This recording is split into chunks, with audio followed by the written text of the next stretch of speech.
Election అప్డేట్స్ను అందరికంటే ముందుగానే తెలుసుకోవాలంటే ఈరోజే ఆర్టీవీ లైవ్ యాప్ని మీ మొబైల్లో డౌన్లోడ్ చేసుకోండి. 2024 సార్వత్రిక ఎన్నికలు ఎప్పుడెప్పుడు అని ఎదురు చూశారు ఓటర్లు అందరూ కూడాను. ఆ తంతు అయితే ముగిసింది. కానీ ఎన్నికలు పూర్తయిన తర్వాత అసలు ఓటర్లు ఏమనుకుంటున్నారు, ప్రజల అభిప్రాయం ఇప్పుడు ఎలా ఉంది చూసుకున్నట్లయితే కనుక ప్రజలు చెప్పింది, అలాగే ప్రజల మధ్య జరిగింది, ప్రజలు నిర్ణయించింది ఎగ్జిట్ పోల్ రిపోర్ట్గా చెప్పుకోవచ్చు. అసలు ఎంతమంది ఓటేశారు, ఓటేసిన తర్వాత నాయకుల పట్ల అలాగే ఆ నియోజకవర్గాల పట్ల వారికి అసలు ఎటువంటి ఉద్దేశాలు ఉన్నాయి ఏంటనేది కొందరు మాటలు అడిగి తెలుసుకుందాం. హాయ్ సార్, ఇక్కడైనా లోకలా? శ్రీకాకుళం అండి. ఓటేసేసారా? సార్ చూస్తే గనక ఈసారి ఎన్నికల్లోని విజయవంతంగా ఓటేశారు. అలాగే ఎన్నికల ప్రక్రియ ఏదైతే ఉందో మునుపటితో పోల్చుకుంటే ఎంత బాగా జరిగిందా, లేకపోతే ఏమైనా లోవెల్స్ ఏమైనా ఉన్నాయి ఎన్నికల ప్రక్రియలో? ఎన్నికల ప్రక్రియ అయితే ఇంతకు ముందు కంటే బాగా జరిగిందండి. అధికారులు కూడా చాలా బాగా చేశారు ఏర్పాట్లు. ఎందుకంటే నేను కూడా ఒక ఎంప్లాయీ కాబట్టి నాకు తెలుసు. సో అధికారులు కూడా చాలా బాగా చేశారు. చాలా బాగుంది సార్. ఎంప్లాయ్ కాకుండా ఓటర్గా ఇప్పుడు గవర్నమెంట్ ఏం ఫామ్ చేస్తుంది అనుకుంటున్నారు? జస్ట్ ఓటర్గా ఏ గవర్నమెంట్ ఫామ్ చేస్తుందని మీ ఒపీనియన్? ఒక ఎంప్లాయీగా ఒపీనియన్ చెప్పకూడదేమో. లేదు, మీ ఇష్టం నేను అడగట్లేదు. మీరు ప్రజల దగ్గర విన్నది కానీ ఇంకో విధంగా కానీ అంటే అనుకుంటారు కదా ప్రజలందరూ కూడా ఈ గవర్నమెంట్ వస్తుంది అనేసి. సో అలా ఏమైనా? అలా అంటే 50-50 ఛాన్సెస్ అండి. చాలా వరకు విలేజ్ లెవెల్లో అయితే వైసీపీ అంటున్నారు, కొంచెం అర్బన్ ఏరియాస్లో అయితే కూటమి అంటున్నారు. తెలియాలి, చూడాలి. మనం జూన్ 14 వరకు, అదే 4 వరకు వెయిట్ చేయాల్సిందే, తప్పదు. చూస్తే కనుక చూసిన దాన్ని బట్టి పూర్తిగా అసలు ఇక్కడ ఎన్నికల ప్రక్రియ పూర్తిగా వచ్చింది. అయితే ఇక్కడ మెయిన్ గా మార్కెట్ లో చూస్తే కనుక మాస్ ఓటర్స్ ఎవరైతే ఉంటారో వారే గవర్నమెంట్ అయితే డిసైడ్ చేస్తారో అటువంటి ఓటర్స్ ఉన్నారు. హాయ్ సార్, ఏం పేరు మీ పేరు? అప్పారు సార్. ఓటేసారా? చూపించండి ఒకసారి మా కెమెరాకి చూపించండి. అయితే ఈసారి ఎన్నికలు ఎలా జరిగాయి, ఏ పార్టీ గెలుస్తుంది అనుకుంటున్నారు, ఏది వస్తే బెటర్ అని మీరు అనుకుంటున్నారు? నాకు టీడీపీ శంకర్ గారు మంచిది సార్. ఎన్నికలు ఎలా జరిగాయి?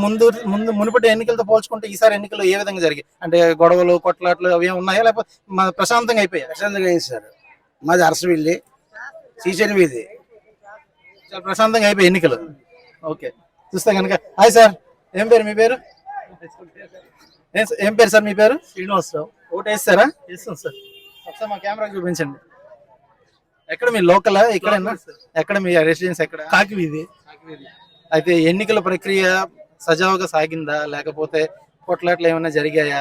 గవర్నమెంట్ ఏమైనా నిర్లక్ష్యం వహించిందా ఎన్నికల ప్రక్రియలోని? కానీ శ్రీకాకుళం కాన్సెంట్రీకి వచ్చేంత వరకు చాలా ప్రశాంతంగా, చాలా జాగ్రత్తగా అధికారులు కానీ ప్రజలు కూడా అంతే ఇదిగా వాళ్ళు ఓటు హక్కు వినియోగించుకున్నారు. దానితో అంటే ఈ మధ్య ఈ మధ్య టీవీలో ఎలక్షన్ ఏం కనిచి వస్తుంటే ఆ 3 జిల్లాలు బాగా కొంచెం ఇబ్బందికరంగా, దారుణంగా ఉన్నదని మాత్రం నాకైతే అనిపిస్తుంది. కానీ ఇక్కడ ఎంత శుభ్రంగా చేసిన ఎన్నికల కమిషన్ అక్కడ ఎందుకు చేజార్చిందో నాకైతే తెలియట్లేదు. కానీ అంటే ప్రజలు చాలా బయట స్టేట్ల నుంచి, ఎక్కడెక్కడి నుంచి వచ్చి మనకు ఓటేయడం ఉంది చాలా గొప్ప గర్వకారణం. కానీ నేను అదే ఓటింగ్ శాతం కూడా 80 నుంచి 90 అబోవ్ బాగానే పలికింది. బాగుంది పరిస్థితి. అంటే మిగతా 3 జిల్లాల పరిస్థితి వేరేగా ఉంది అని అంటున్నారు కదా, అక్కడ ప్రజల్లో డిసిప్లిన్ కరువైందా, లేకపోతే నిర్వాహకం ఫెయిల్ అయిందా? అంటే నాయకులు కొంతమంది మీద ఒత్తిడి తేవడంతో వాళ్ళ అహంకార ధోరణి చూపిస్తున్నారు. అంతేకాని తర్వాత వాళ్ళ ఫ్యూచర్ రేట్ అవుతూ కూడా వాళ్ళు ఆలోచించట్లేదు. ఏదో నాయకులు చెప్పారు, మనం అక్కడ ఏదో చేసి అపోజిషన్ వాళ్ళకి ఇబ్బంది పెట్టాలని ధోరణితో వెళ్తున్నారు తప్ప ఆ తర్వాత కోర్టు స్టేషన్ చుట్టూ తిరగాలని అంటే నాకు తెలిసినంత వరకు వాళ్ళు లేట్ చేస్తారు. ఈ రోజు మాట అయిపోతే క్యాన్సిల్ అయిపోతారు, తర్వాత వీళ్ళు కోర్టుల చుట్టూ స్టేషన్ చుట్టూ తిరగవలసి వస్తుంది అని నా అభిప్రాయం సార్. చూస్తే కనుక ఎక్కడి నుంచి వచ్చారండి బ్రదర్? పర్లేదు చెప్పండి. పర్లేదు, ఎక్కడి నుంచి వచ్చారు? పర్లేదు చెప్పండి.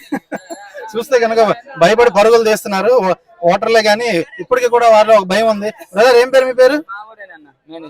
మీ పేరు మావోడా?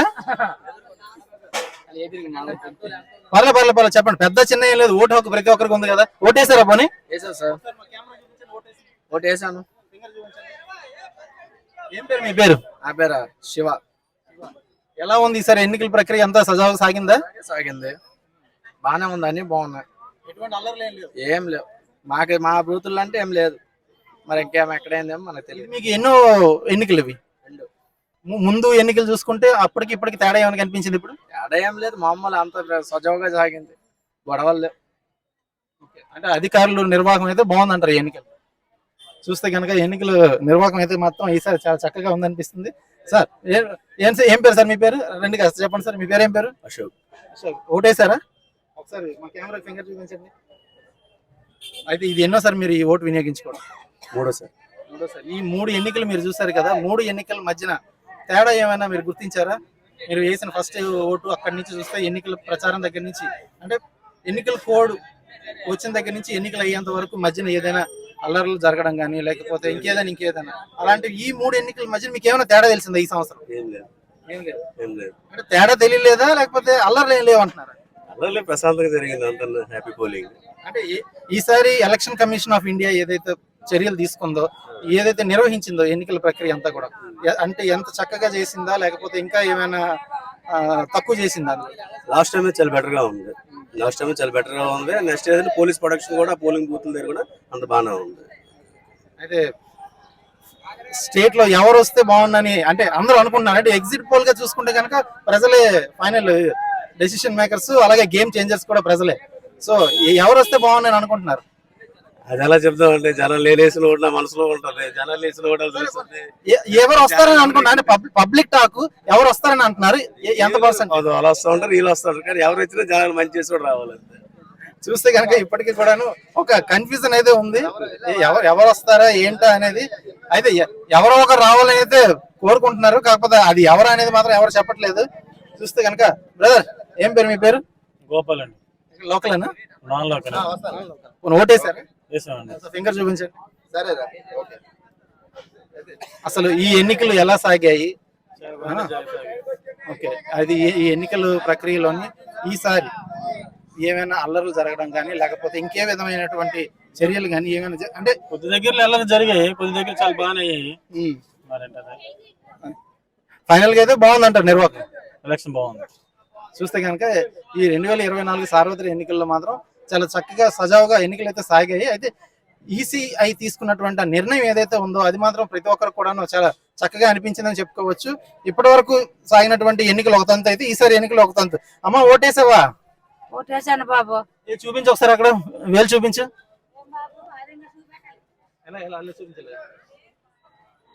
ఎలా సాగింది ఓటు ఎన్ని గంటలకు ఓటేసావు వెళ్ళి?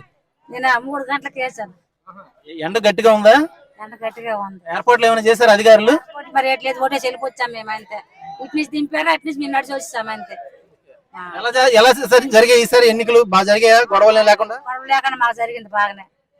ఎక్కడ ఏ బూత్ లో ఓటేసావు? ఇక్కడ కొండ వీధి కాడ. ఎన్నికలు అయితే సజావుగా చాలా చక్కగా సాగాయి. ఎవరు వస్తే బాగుంది అనుకుంటున్నాం? మాకు అంతా ఒకటేనండి బాబు, ఎవరేటందా చూస్తే కనుక ఏమ్మా ఎవరు వచ్చినా మాకు ఒకటేనండి. అంటే మీ చుట్టుపక్కల వాళ్ళు లేకపోతే ఇంకెవరెవరు అంటుంటారు కదా, ఇది వస్తే బాగుంది అది వస్తే బాగుందని. అవన్నీ మాకు కొడదలు పెట్టుకుంటాం, మేము కష్టపడుకున్న అందరూ ఎవరు వచ్చినా ఒకటే మాకు. చూస్తే కనుక కాయ కష్టం చేసుకునే వాళ్ళు, రోజు కూలీ చేసుకునేవారు ఇటువంటి మార్కెట్ యార్డ్స్ లో అనేది వీరే అసలైన గేమ్ చేంజర్స్. ఎందుకంటే మాస్ ఓటింగ్ ఏదైతే ఉంటుందో అదే ఖచ్చితంగా గవర్నమెంట్ కి ఎక్కువగా మైలేజ్ ఇచ్చే ఓటింగ్ అని కూడా చెప్పుకోవచ్చు. అమ్మ ఏం పేరు? మీ పేరు?